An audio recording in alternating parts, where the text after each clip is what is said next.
बघा असं आहे की या संदर्भात जी काही कायदेशीर कारवाई करायची ती कायदेशीर कारवाई झालेली आहे।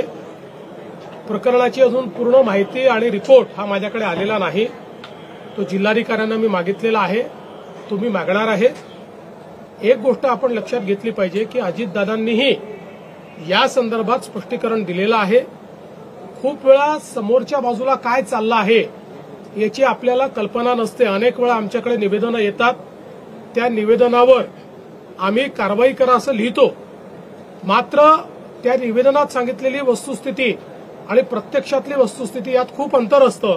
मग अशा परिस्थितीमध्ये अधिकारी आमच्या नजरेस आणून देतात की आपण जरी कारवाई करा म्हटलं असलं तरी यांनी दिलेली वस्तुस्थिती योग्य नाहीये, खरी स्थिती वेगळी आहे आणि त्या आधारावर कामं होतात।